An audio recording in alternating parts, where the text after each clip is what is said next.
ना दोस्तों, किशोरी क्रिएशन से मैं सपना शर्मा आप सभी का हार्दिक स्वागत करती हूँ आपके अपने चैनल पर। दोस्तों, आज के वीडियो में मैं आपके लिए श्रावण मास महात्म्य के 5वें दिन की कथा लेकर के आई हूँ। मास महात्म्य के 5वें दिन की कथा शुरू करेंगे इससे पहले कि मैंने 4 अध्याय के वीडियो जो है मैंने मेरे चैनल पर डाले हुए हैं, जिनको आप मेरे चैनल पर जाकर देख भी सकते हैं और श्रवण भी कर सकते हैं। अगर आपने उनको नहीं देखा है तो उनके लिंक मैं डिस्क्रिप्शन बॉक्स में दे दूँगी, उनको आप जा कर के चेक कर सकते हैं। ये देखते हैं 5वें दिन की कथा। स्कंद पुराण के अंतर्गत श्रावण मास महात्म्य में दिया गया है। इसमें 30 अध्याय हैं। श्रावण महात्म्य का 5वां अध्याय प्रारंभ करने से पहले श्रावण मास महात्म्य का 5वां अध्याय, जिसके अंतर्गत हम श्रावण मास के विभिन्न व्रत अनुष्ठान और रविवार व्रत कथा के बारे में जानेंगे। इसके पहले हमने चौथे अध्याय में देखा कि भगवान शिव जो है सनत कुमार को धारण पारण और रुद्रवर्ती व्रत के बारे में और उसके व्रत की विधि और उद्यापन के बारे में बताते हैं। उपवास और पारण में व्रत करते हुए रोज एक दिन धारण व दूसरे दिन पारण रोज व्रत किया जाता है और माह के अंत में जो है इस व्रत का उद्यापन किया जाता है। भगवान भोलेनाथ ने जो है मासो उपवास व्रत का विधान बताया, साथ ही रुद्रवर्ती व्रत के बारे में बताते हुए गंगा नामक एक परम सुंदरी की कथा भी बताई। गंगा एक पतित महिला थी, लेकिन एक दिन नदी किनारे शिव अर्चना में लगे हुए वशिष्ठ ऋषि को देखकर ऋषियों से विरक्त हो गई और उसने मुनि वशिष्ठ से सारे पापों का नाश करने का कोई उपाय पूछा। वशिष्ठ मुनि ने जो है सुगंधा को रुद्रवर्ती व्रत के बारे में बताया। भगवान ने जो है सनत कुमार से कहा, महिला माणिक्यवर्ती व्रत करती है उसके सभी पाप नष्ट हो जाते हैं। अब आगे की 5वें अध्याय की कथा जानते हैं। ईश्वर बोले, हे सनत कुमार, करोड़ पार्थिव लिंगों के महात्म्य और पुण्य का वर्णन नहीं किया जा सकता। जब मात्र एक लिंग का महात्म्य नहीं कहा जा सकता तो फिर करोड़ लिंगों के विषय में कहना ही क्या। मनुष्य को चाहिए कि करोड़ लिंग निर्माण की असमर्थता में 1 लाख लिंग बनाए या 1000 लिंग अथवा 100 लिंग ही बनाए। यहाँ तक कि एक लिंग बनाने से भी मेरी सन्निधि मिल जाती है। मंत्र से षोडोपचार विधि द्वारा भक्ति पूर्वक भगवान की शिव पूजा करनी चाहिए। फिर यज्ञ के साथ उद्यापन करना चाहिए, तब होम करना चाहिए और ब्राह्मणों को भोजन कराना चाहिए। सनत कुमार, इस अनुष्ठान को करने वाले को अकाल मृत्यु नहीं होगी। यह व्रत बाझपन को भी दूर करने वाला है, सभी विपत्तियों का नाश करने वाला और सभी संपत्तियों की वृद्धि करने वाला है। मृत्यु के पश्चात वह मनुष्य कल्प पर्यंत मेरे समीप वास करता है। इस व्रत का जो है इतना पुण्य फल होता है। जो मनुष्य सावन माह में पंचामृत से अभिषेक करता है वह सदा पंचामृत का पान करने वाला, गोधन से संपन्न, अत्यंत मधुर भाषण करने वाला तथा त्रिपुर के शत्रु भगवान शिव को प्रिय होता है। गोधन व्रत करने वाला तथा हविष्यान ग्रहण करने वाला होता है। वह ही आदि सभी प्रकार के धान्यों का अक्षय निधि स्वरूप हो जाता है। तल पर भोजन करने वाला श्रेष्ठ मनुष्य स्वर्ण पात्र में भोजन करने वाला तथा शाक को त्याग करने से भी शाक करता हो जाता है। श्रावण मास में केवल भूमि पर सोने वाला कैलाश में निवास प्राप्त करता है और इस मास में एक भी दिन प्रातः स्नान करने से मनुष्य को 1 वर्ष स्नान करने के फल का भागी कहा गया है। मास में जितेंद्रिय होने से मनुष्य को इंद्रिय बल प्राप्त होता है। इस मास में स्फटिक, पाषाण, मृत्तिका, मरकतमणि, पिष्ट, पीठी, धातु, चंदन, नवनीत आदि से निर्मित अथवा अन्य किसी भी शिवलिंग में, साथ ही किसी स्वयं आविर्भूत या स्वयं आविर्भूत न हुए लिंग से में श्रेष्ठ पूजा करने वाला मनुष्य सैकड़ों हत्या को भस्म कर डालता है, यानी कि उसके सभी प्रकार के पाप जो है नष्ट हो जाते हैं। किसी तीर्थ क्षेत्र में सूर्य ग्रहण या चंद्र ग्रहण के अवसर पर 1 लाख जप से जो सिद्धि होती है वह इस मास में बार के जप से हो जाती है।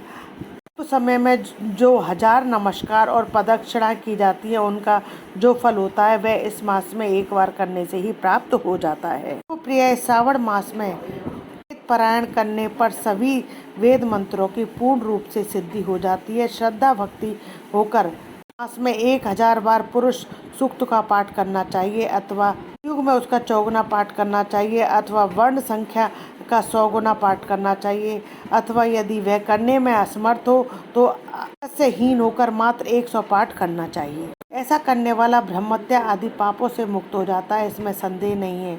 गुरु पत्नी के साथ संसर्ग जन्य पाप के लिए वही महान प्रायश्चित है। इसके समान पुण्य पद, पवित्र और पाप नाशक कुछ भी नहीं है। पुरुष सूक्त के जप के बिना इस मास में एक भी दिन व्यतीत नहीं करना चाहिए। मनुष्य इस फल को अर्थवाद कहता है, वह नरकगामी होता है। इस महीने में समिधा, चरु, तिल और घृत से गृह होम करना चाहिए। शिव के रूपों का भली भांति ध्यान आदि करके धूप, गंध, पुष्प, नैवेद्य आदि से पूजन करना चाहिए और अपनी सामर्थ्य के अनुसार कोटि होम, लक्ष होम अथवा 10 सहस्त्र होम करना चाहिए। साथ ही ओम भूर, ओम भुवः, ओम स्वः के साथ तिलों के द्वारा भी गृह यज्ञ नामक होम किया जाता है। हे सनत कुमार, इसके बाद अब मैं चारों व्रतों का वर्णन करूंगा, आप सुनिए। हे अनग, इसमें सर्वप्रथम आपको रविवार का व्रत बताऊंगा। इस संबंध में लोग एक प्राचीन इतिहास भी कहते हैं। स्थानपुर में सुकर्मा नामक एक द्विज था। वह दरिद्र, कृपण और भिक्षावृत्ति में लगा रहता था। एक बार वह धान्य मांगने के लिए घूमते घूमते नगर में गया। उसे किसी गृहस्थ के घर में मिलकर रविवार का उत्तम व्रत करते हुए स्त्रियों को देखा। उसे देखकर वे स्त्रियां परस्पर कहने लगी, इस पूजा विधि को शीघ्रता पूर्वक छिपा लो। इस पर ये विप्र उन स्त्रियों से बोला, हे श्रेष्ठ स्त्रियों, आप लोग इस व्रत का क्यों छुपा रही हो? आप सभी दयालु स्त्रियों मुझ पर कृपा करके इसके विषय में बताएं। तीनों लोकों में परोपकार के समान कोई धर्म नहीं है। चित्त वाले सज्जनों के लिए परमार्थी स्वार्थ है और दुखी हूँ। हे श्रेष्ठ, व्रत को सुनकर मैं भी इसे करूँगा। आप इस व्रत का विधान और फल अवश्य बताएं। यह बोली, हे द्विज, इस व्रत को करने में आप उन्माद तथा प्रमाद करने अथवा इसे भूल जाएंगे अथवा इसके भक्ति या अनास्था रखने, संसर्ग अनास्था रखने, अतः आपको यह व्रत कैसे बताएं? स्त्रियों की यह बात सुनकर के विप्रेंद्र ने यह वचन कहा कि उत्तम व्रत वाली साध्वियों में ज्ञानवान तथा भक्ति संपन्न से इसका यह वचन सुनकर उनमें से एक प्रौढ़ा स्त्री थी। वह उस ब्राह्मण से व्रत कथा की विधि यथावत बताने लगी। शुक्ल पक्ष के प्रथम रविवार को मौन रहकर उठ करके शीतल जल से स्नान करें। उसके बाद अपनी नित्य क्रिया संपन्न करके पान के एक शुभ दल पर रक्त चंदन से सूर्य के समान पूर्ण गोलाकार 12 परिधियों वाला सुंदर मंडल बनाएं। उस मंडल में रक्त चंदन से संज्ञा रहित सूर्य का पूजन करें।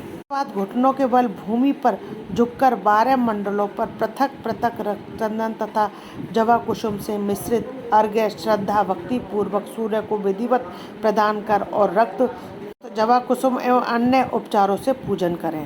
बाद खंड सकरा से युक्त नारिकेल के बीज का नैवेद्य अर्पित करके आदित्य मंत्रों से सूर्य की स्तुति करें और श्रेष्ठ मंत्रों से 12 नमस्कार और प्रदक्षिणाएं करें, परिक्रमा करें। उसके बाद 6 तंतुओं से बनाए गए सूत्र से 6 ग्रंथियों बनाकर देवेश सूर्य को अर्पण करके उसे अपने गले में बांधें और पुनः 12 से युक्त वायना ब्राह्मण को प्रदान करें। इस व्रत की विधि को किसी के समक्ष नहीं सुनाना चाहिए। ब्राह्मण इस विधि से व्रत किए जाने पर धनहीन व्यक्ति धन धन को प्राप्त करता है, पुत्रीन को पुत्र प्राप्त करता है, कोढ़ी कोढ़ से मुक्त हो जाता है, बंधन के पाप और बंधन में पड़ा पापी बंधन से छूट जाता है और रोगी रोग रहित हो जाता है। ब्राह्मण श्रेष्ठ अधिक कहने से क्या प्रयोजन? यह साधक जिस अविष्ट फल की कामना करता है वह इस व्रत के प्रभाव से उसे प्राप्त कर लेता है। इस प्रकार सावन के 4 रविवार और